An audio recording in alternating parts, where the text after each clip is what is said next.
All right. I'm checking in, man. Eagles Nation, stand up. Bird Gang, stand up, man. It's time, baby. It's time. It's here. I'm finna hop in the shower and get right. I gotta go get a haircut. And then go celebrate, walk in my daddy's name, walk in the Eagles' name. Because this is a big thing, man. Like, you really get raised in this shit if you're an Eagles fan. If you know, you know. So I'm gonna take my daddy's customized jersey he made for me. Made for himself to match my jerseys back in the day. He was always making like championship jackets from this lit embroidery company. He would always, like, if we didn't win a championship 2 years, he got me championship jackets from, like, he customized them himself. And then a dude at an embroidery shop obviously sewed it all and put it all together. But my dad was a fucking, man, he was so artistic. So he got an embroidered jersey to look like mine with my last name on it and my number for that year. And then I'm going to take his Patrick Mahomes jersey. You know, I know being an Eagles fan, you can't have two teams.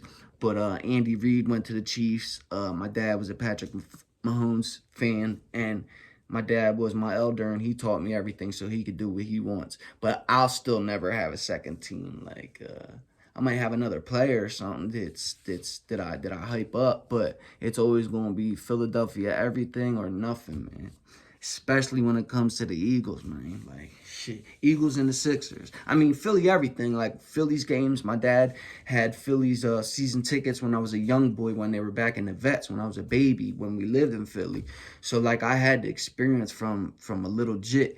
And the baseball experience is, like, one of a kind, especially, you know, at the vet. If you know about the vet, then you know about the vet. But the vet was the greatest place. I feel like the most iconic place when it comes to stadiums. I'm sure that'll be argued, but I feel like the vet was one of the greatest sports arenas out there. Rest in peace to the Veterans Stadium, man. But Philadelphia, everything, man. Flyers, Sixers, Phillies, diehard Eagles, like, it goes on. Like, even the Union, like the soccer team, fucking Camden River Sharks, anything that has to do with Philadelphia and my home, I'm repping them. That's my team forever. Like, I wear the LA shit because, for, you know, certain reasons, but man, this is, it don't even feel real right now. Once I'll tune in, because I ain't tuned in yet. Like, I got my TV and shit on, and I'm finna hop in the shower and then go get my day started.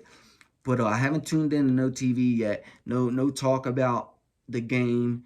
I ain't seen nothing on TV yet. Like, I ain't tuning in yet because I know how I'm gonna get. I want to get myself showered, haircut, get myself prepared to debate, be rowdy, be lit, walk in my daddy's name and the Eagles' name. Cause we here, man. Yet again, we fucking here. And we too stacked to lose, man. This gonna be a blowout. Salute my motherfucking Eagles, dog. Bird Gang to the fullest, man. Bang, bang, Bird Gang to the fullest, man. We were the underdogs. Remember, everybody was wearing the dog masks when we go 2014, 2015 season. And fucking, we was all wearing the dog masks. I feel like I got fucking white shit. You know when your mouth get dry? We were wearing the dog masks because we were the underdogs, to where this year we're the Batman, like superhero, like Batman, like Jalen Hurts, fucking AJ Brown, Miles Sanders, fucking everybody. Slay Jr. They all, like, any light that they get shown in since they've been on a roll and top contenders and now in the Super Bowl. Like, you know how they'll show the players like in game and like cool pictures and shit. Well, they always had us like suited up like Batman. You'd have Jalen Brown, fucking Sanders, all in the picture wearing fucking a black Batman's costume, Batman suit. And sometimes it would be like real pictures, but it's always like designed on through some type of technology to where it looks sick, like some artistic ass shit, man. I love art. I really do.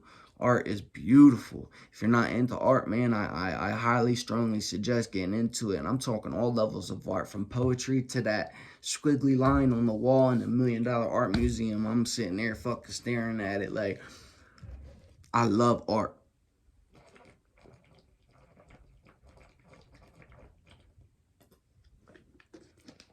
What I love the most is the Eagles being back in the Super Bowl. Say it with me. Like I said, I feel like it ain't real, like it ain't registered yet. That's why, another reason again why I ain't tuning in, because I want it to be like, I want to be situated, sitting, chilling, ready.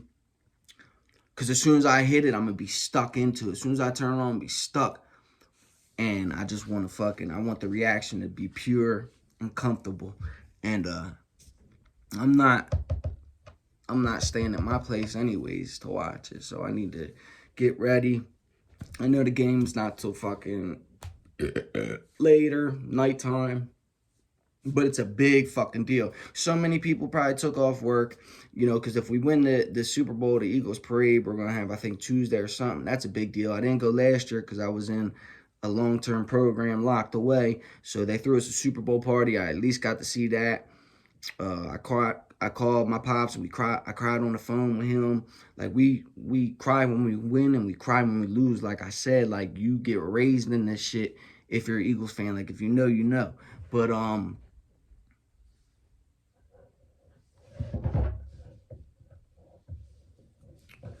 I just want the reaction to be pure, you know.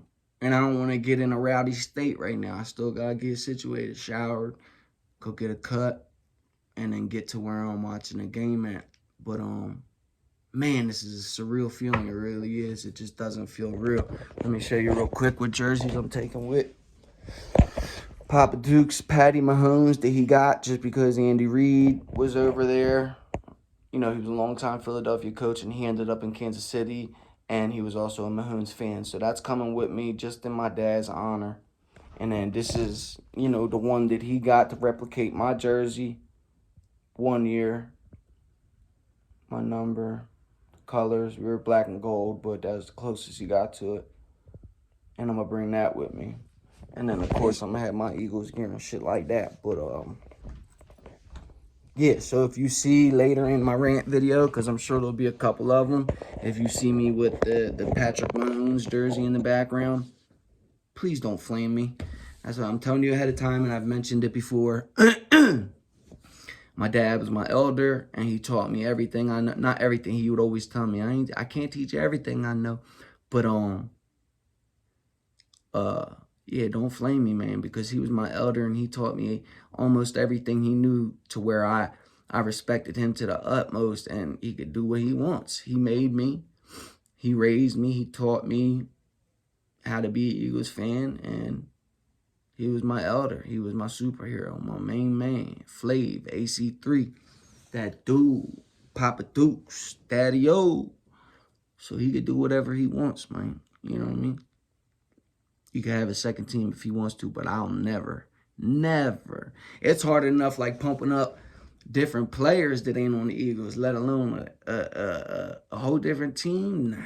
Nah. Even rooting for a secondary team, like in the littlest of ways, is still like, I just feel wrong. I feel like it's, you know how you go to a different, if you ever go to a different barber after been going to the same one, it's like you cheating on your barber. It just feels weird, man. Speaking of cheating, watch who the fuck you're around, dog. These women out here are snaky, and these dudes are even more snakier. But the crazy thing is, they're snake but pussy. Like, they'll be snakes, and then when it's time to man up and handle your repercussions, you run and duck and change numbers. And like, I don't get down like that. I'm not a dirty, slimy individual. And if I ever was in a situation like that, which I've been in slimy, nasty situations before, but if I ever was in a situation like that, I would stand on my own too. And I would never wreck a home anyways, and I would never fuck with another woman anyways. But if I did, I would have to like analyze the whole situation and think about it for a couple months before I done did it. So that way I know, like, oh, I'm going to be with this girl. Therefore, I'm going to have to fight whoever, because I want her. I want to be with her. So I'm going to fight anyone that steps up. So I would never do the cheating route. Just reading Texas, sorry. Text messages. I would never go that route. It's too much trouble. It's disgusting. It's dirty. Unless you do it to me and I feel as though I need to get back. I'm that type of dude. But other than that, I don't operate like that.